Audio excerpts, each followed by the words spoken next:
sosialisasi terkait etika batuk Bapak Ibu. Jadi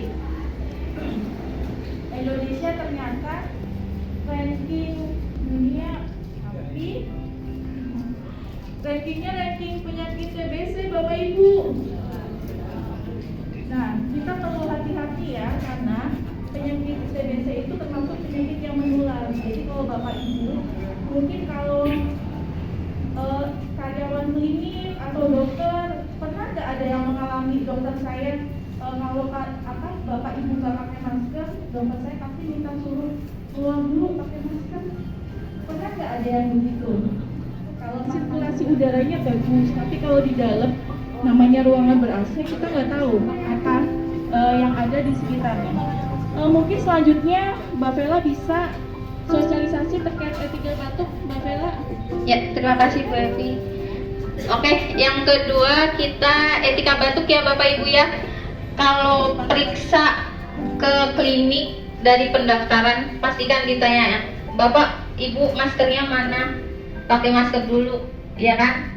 Nah, itu karena memang kalau di rumah sakit yang sudah dijelaskan oleh Ibu Evi tadi, di rumah sakit, di klinik memang masih pakai masker karena kita nggak tahu penyakit ada di mana. Misalkan kalau kita lagi ngantri seperti ini nih, kan kita nggak tahu samping kita batuk-batuk, tahu-tahu kita nanti ketular kalau nggak pakai masker, gitu. Apalagi kalau misalkan samping kita ada pasien TB, kan kita nggak tahu, atau samping kanan kiri kita pasien TB, nanti kita bisa tertular gitu.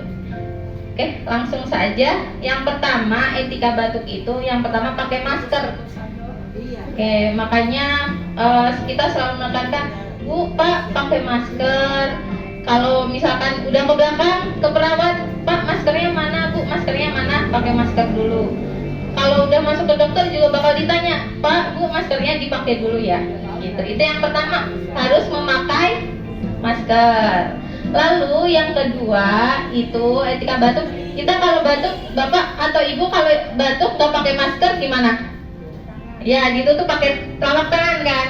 Kalau misalkan ditutup pakai telapak tangan, kita nggak cuci tangan nih, habis batuk kena cipratan air ludah kita, misal batuk, itu kan pada nyiprat nih di telapak tangan.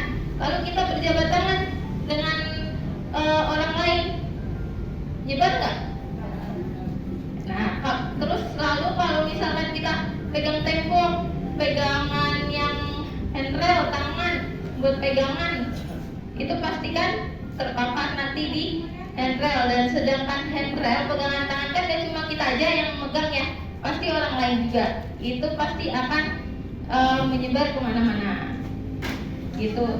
Jadi sebaiknya kalau batuk, Bapak Ibu jangan ditutup menggunakan telapak tangan, tapi menggunakan lengan dalam seperti ini.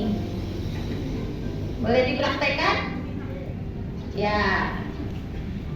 Lalu kalau misalkan kita sudah ditutup dengan telapak tangan, ada yang ketiga, yaitu menggunakan tisu. Kita batuk, ditutup menggunakan tisu. Setelah itu, tisunya kita buang. Kita buang ke tempat sampah, lalu kita cuci tangan. Cuci tangannya yang menggunakan langkah tadi, biar bersih, bakteri, kuman, virus bersih.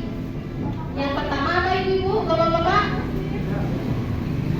Menggunakan masker. Yang kedua, ditutup menggunakan lengan dalam, ya. Yang ketiga, menggunakan tisu. Sampai di sini sudah mengerti Bapak Ibu? Jadi nanti kalau semisal sedang batuk, kita sudah tahu caranya.